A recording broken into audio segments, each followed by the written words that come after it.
집을 살 때는 보통 부동산 등기부 등본을 보고 대출로 인해 근저당이 설정된 건 없는지 확인하곤 하죠.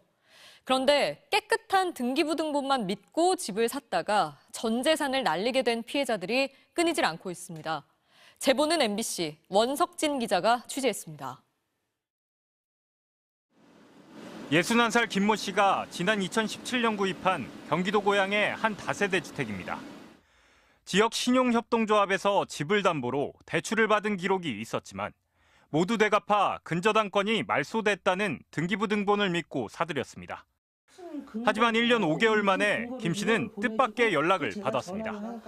대출금을 갚은 적이 없고 근저당권도 사라지지 않았다는 내용이었습니다. 그 등기부 등본을 보고 있는데 아무런 게 없으니까는 지금까지 살아오면서 모은 돈 갖고 하여튼 마련한 집인데 왜 지네들 맘대로 이게 잘못됐다고. 김 씨는 그제서야 이전 집주인이 서류를 위조해 허위로 등기부 등본을 고친 걸 알게 됐습니다. 경찰 조사 결과 경기도의 한 법무사 사무소 사무장이었던 집주인은 1억 6천만 원 대출을 받았습니다. 그 뒤 돈을 다 갚았으니 근저당을 말소해도 좋다는 가짜 신협 위임장 등을 꾸며 법원에 신고한 겁니다. 김 씨를 포함해 이 주택에서만 4가구가 똑같은 수법에 당했습니다.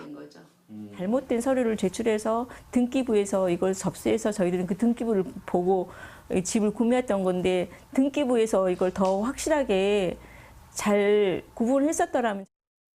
1심 법원은 서류를 위조한 이전 집주인이 돈을 갚아야 한다고 결정했지만 2심 법원은 해당 주택에도 근저당권이 남아있다고 판결했습니다. 등기소에서 등기를 접수할 때 실제 금전거래, 권리관계를 일일이 확인하지는 않는 만큼 등기부 등본도 공신력 있는 문서가 아니라 참고자료에 불과하다는 판단입니다. 등기의 공신력을 인정하지 않는 우리나라 제도 때문인데요.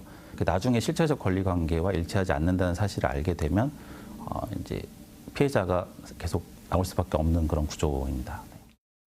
피해자들이 돈을 갚지 않으면 집이 경매에 넘어갈 수 있는 상황. 이전 집주인에게 손해배상을 청구할 수는 있지만 문제의 집주인은 사기와 변조사문서 행사 등의 혐의로 징역 8년 6개월을 선고받고도 도주 중인 것으로 파악됐습니다. 법원이 부동산 등기를 접수하면 행정기관에 진위 여부를 확인하게 하자는 법안이 지난해 발의됐지만 논의는 멈춰 있습니다.